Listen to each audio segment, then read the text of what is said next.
17 सितंबर से पितृ पक्ष की शुरुआत हो रही है जो कि 2 अक्टूबर तक को चलेगी। इन दिनों अगर नव शिशु का जन्म हो तो किस बात का संकेत है? आइए जानते हैं पंडित जी हिंदू से। धर्म में हर त्योहार, हर तिथि का अलग-अलग महत्व कहा गया है। जिस प्रकार कोई भी शुभ कार्य या मांगलिक कार्य करते हैं, उसमें ही अलग तिथि देखी जाती है, मुहूर्त देखा जाता है तथा अलग समय देखा जाता है। और दौरान कुछ समय पश्चात पंचांग के अनुसार श्राद्ध पक्ष का प्रारंभ हो रहा है, जो कि 17 सितंबर से 2 अक्टूबर तक रहेंगे। श्राद्ध पक्ष में पितरों का बड़ा महत्व रहता है। कहा जाता है श्राद्ध पक्ष में मांगलिक कार्य तथा शुभ कार्य नहीं किए जाते, विवाह, उद्यापन आदि ये कार्य नहीं किए जाते। इस समय सिर्फ यह दिन जो है कि पितरों को समर्पित होता है। इस समय पितृ धरती पर आते हैं तथा भोग आदि ग्रहण करते हैं, तो यह समय उनको समर्पित रहता है। पितृपक्ष को श्राद्ध पक्ष भी कहते हैं।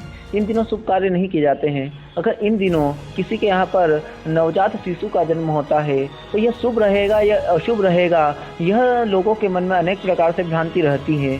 इसी भ्रांति को दूर करने के लिए आज कहने जा रहे हैं कि इसी भ्रांति में न रहे कि इस पक्ष में अगर हमारे यहाँ बालक या नवजात शिशु का जन्म हुआ है तो वो बड़ा शुभ कहा गया है। इस अवधि में अगर किसी के यहाँ बालक या बालिका नवजात शिशु जन्म लेता है तो बड़ा रचनात्मक होता है तथा अपने कार्य में उन्नति करने वाला होता है तथा और भी मान सम्मान उसे प्राप्त होता है तथा धन धान्य में वो वृद्धि होती है तथा पितरों का आशीर्वाद उस पर बना रहता है और रचनात्मक क्रिया वाला होता है। इससे जातक के जो कम उम्र में ही बहुत सारी जिम्मेदारियां हो जाती हैं तथा अनेक प्रकार से वो अपनी ख्याति को बटोरता है और अनेक प्रकार से वो नाम करता ऊंचे पद पर जाता है, ऊंची अवधि में जाता है तथा दीर्घायु उम्र वाला होता है। इसी प्रकार यह भ्रांति को न रखा जाए कि श्राद्ध पक्ष में यदि कोई शिशु हुआ हो, कोई नवजात बालक हमारे यहाँ बालक या बालिका जन्म लिए हैं तो वो अशुभ रहेंगे।